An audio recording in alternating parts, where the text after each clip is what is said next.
Hello student. Jain धर्म में आत्मा की मान्यता है। जैनियों के अनुसार जीव आत्मा न केवल मनुष्यों व पशु पक्षियों में वरन पेड़ पौधे, पत्थरों व जल में भी पाया जाता है। जैन धर्म के अनुसार सृष्टि का निर्माण जीव तथा अजीव नामक दो मूल तत्वों से हुआ है। जीव चेतन तत्व है और अजीव अचेतन जड़ तत्व। पुद्गल, काल, आकाश, धर्म व अधर्म। महावीर पुनर्जन्म एवं कर्मवाद में विश्वास करते थे। जैन धर्म के सप्तभंगी ज्ञान के अन्य नाम संयादवाद व अनेकांतवाद है, जो जैन धर्म का मौलिक सिद्धांत है। जैन धर्म ने अपने आध्यात्मिक विचारों को सांख्य दर्शन से ग्रहण किया। जैन धर्म मानने वाले कुछ राजा थे। उदयन वंद राजा चंद्रगुप्त मौर्य, कलिंग नरेश खारवेल, राष्ट्रकूट राजा अमोधवर्ष, चंदेल शासक, मैसूर के गंग वंश के मंत्री, चामुंड के प्रोत्साहन से कर्नाटक के श्रवणबेलगोला में 10वीं शताब्दी के मध्य भाग में विशाल बाहुबली की मूर्ति, गोमतेश्वर की मूर्ति का निर्माण किया गया। गोमतेश्वर की प्रतिमा कायोत्सर्ग मुद्रा में है। महावीर तपस्या की इस मुद्रा में वो अपनी चारों ओर के वातावरण से अनभिज्ञ हैं। उनके पैरों में सांप लपटे हुए हैं तथा चींटियों ने मिट्टी के घरौंदे बना दिए हैं। यह मूर्ति 18 मीटर ऊंची है एवं एक ही चट्टान को काट कर बनाई गई है। खजुराहो में जैन मंदिरों का निर्माण चंदेल शासकों द्वारा किया गया। आधुनिक तमिलनाडु के पुदुकोट्टई जिले में स्थित सीथनावसल या सीथनवसल गुफाएं जैन धर्म से संबंधित है। मौर्य उत्तर युग में मथुरा जैन धर्म का प्रसिद्ध केंद्र था।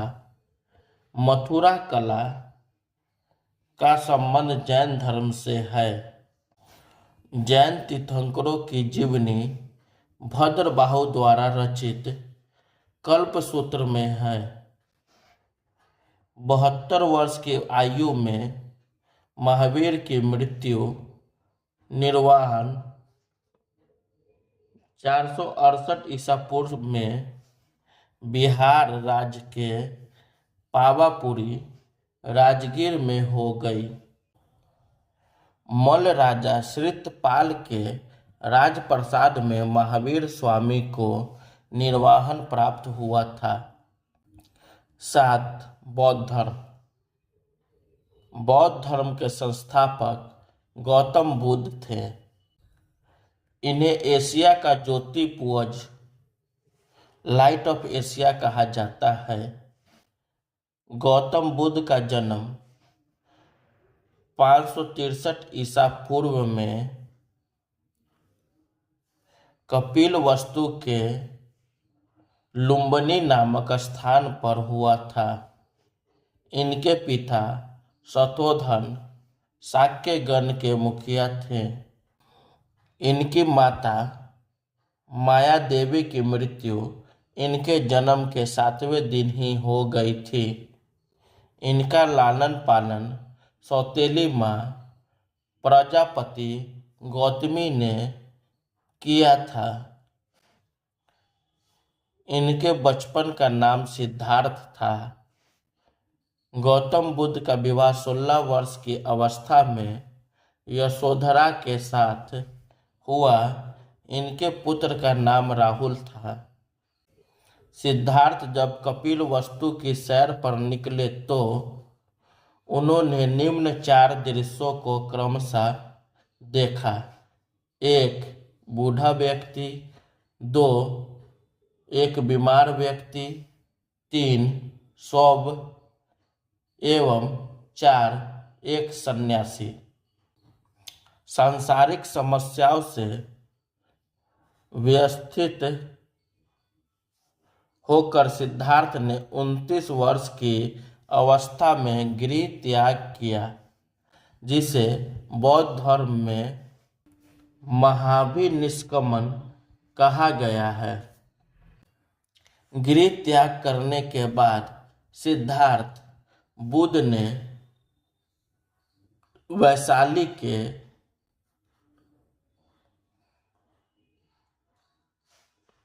अलार कलाम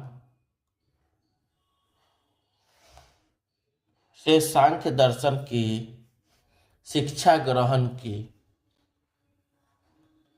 अलार कलाम सिद्धार्थ के प्रथम गुरु हुए, जिससे उन्होंने शून्य का ज्ञान प्राप्त किया।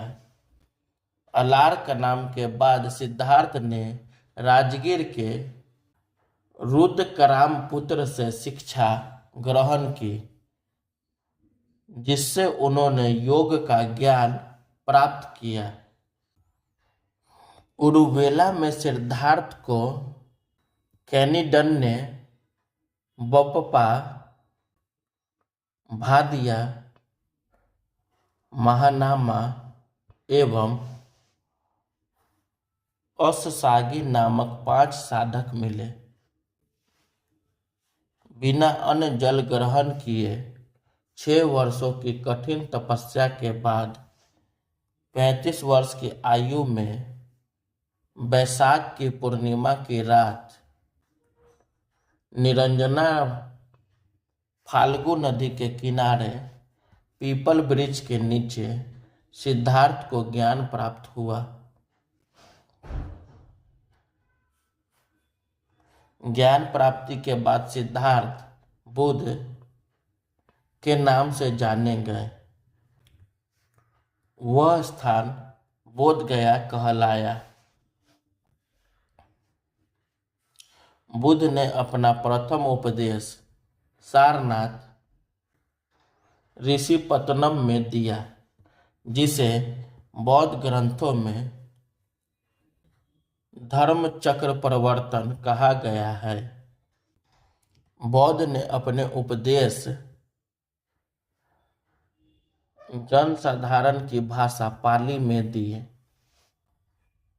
बौद्ध ने अपने उपदेश कौशल, वैशाली, कौशाम्बी व अन्य राज्यों में दिए।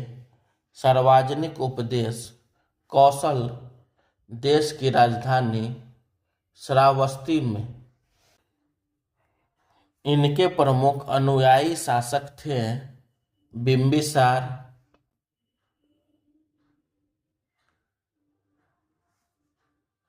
प्रसेनजीत व उदयीन।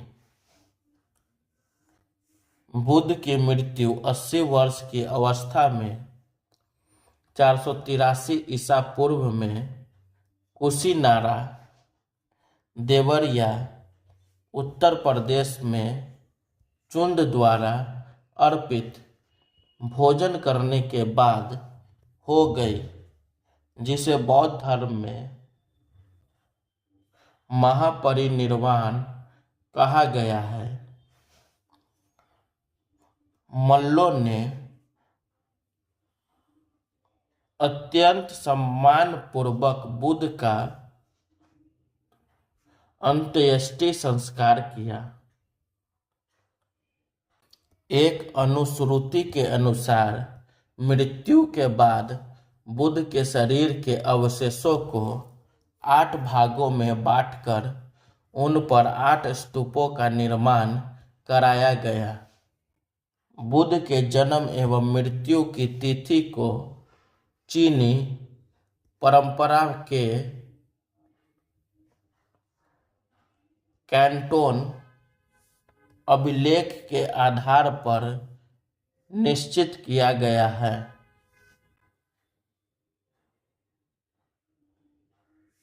बौद्ध धर्म के बारे में हमें विषाद ज्ञान, त्रिपिटक, विनय पिटक,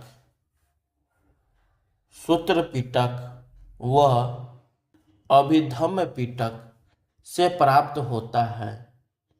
तीनों पिटकों की भाषा पाली है। थेरवाद मत की पाली त्रिपिटक सबसे पुराना है। सूत्र पिटक में बुद्ध के धार्मिक सिद्धांतों को संवाद के रूप में संकलित किया गया है। विनय पिटक में संघ के भिक्षु एवं भिक्षुओं के लिए बनाए गए नियमों का संग्रह किया गया है और इसमें संघ के अनुशासन के तोड़ने पर किए जाने वाले प्रायश्चितों की सूची भी दी गई है। अभिधम्म पिटक में सूत्र पिटक में वर्णित सिद्धांतों के सुव्यवस्थित अनुशीलन के लिए आवश्यक सूचियों के सारांश तथा प्रश्नोत्तरी का समावेश किया गया है। नोट: पाली त्रिपिटकों को पहली शताब्दी ईसा पूर्व में श्रीलंका के शासक वत्तगामनी की देखरेख में पहली बार लिपिबद्ध किया गया। सूत्र पिटक के 5 निकाय हैं: दिग्, मजीझम, संयुक्त, अंगुत्तर, खुदक। बुद्ध के पूर्व जन्मों से जुड़ी जातक कथाएं खुदक निकाय की 15 पुस्तकों में से एक है। खुदक निकाय में धम्मपद नैतिक उपदेशों का पदात्मक संकलन, थेरगाथा बौद्ध भिक्षुओं का गीत और थेरीगाथा बौद्ध भिक्षुणियों की गीत है। बौद्ध धर्म मूलतः अनीश्वरवादी है। इसमें आत्मा की परिकल्पना भी नहीं है। बौद्ध धर्म में पुनर्जन्म की मान्यता है। तृष्णा को क्षीण हो जाने की अवस्था को ही बौद्ध ने निर्वाहन कहा है। विश्व दुखों से भरा है का सिद्धांत बुद्ध ने उपनिषद से लिया। बुद्ध के अनुयायी 2 भागों में विभाजित थे। एक भिक्षुक, बौद्ध धर्म के प्रचार के लिए जिन्होंने संन्यास ग्रहण किया उन्हें भिक्षुक कहा गया। दूसरा उपासक, गृहस्थ जीवन व्यतीत करते हुए बौद्ध धर्म अपनाने वाले को उपासक कहा गया। नोट: बौद्ध धर्म के वरिष्ठ साध्वी को थेरी के रूप में जाना जाता था। बौद्ध संघ में सम्मिलित होने के लिए न्यूनतम आयु सीमा 15 वर्ष थी। बौद्ध संघ में प्रविष्ट होने को उपसंपदा कहा जाता था। बौद्ध धर्म के त्रिरत्न हैं बुद्ध, धम्म एवं संघ। अद्भुत भारत लेखक A.L. बासम के अनुसार 49 दिनों की तपस्या के बाद बुद्ध को ज्ञान की प्राप्ति हुई। बुद्ध के जीवन से संबंधित बौद्ध धर्म के प्रतीक: घटना, प्रतीक। घटना: जन्म, प्रतीक कमल एवं सांड। घटना: गृहत्याग, प्रतीक घोड़ा। घटना: ज्ञान, प्रतीक पीपल, बोधि वृक्ष। घटना: प्रथम उपदेश, प्रतीक चक्र। घटना: निर्वाहन, प्रतीक पद चिन्ह। घटना: मृत्यु, प्रतीक स्तूप। Thank you.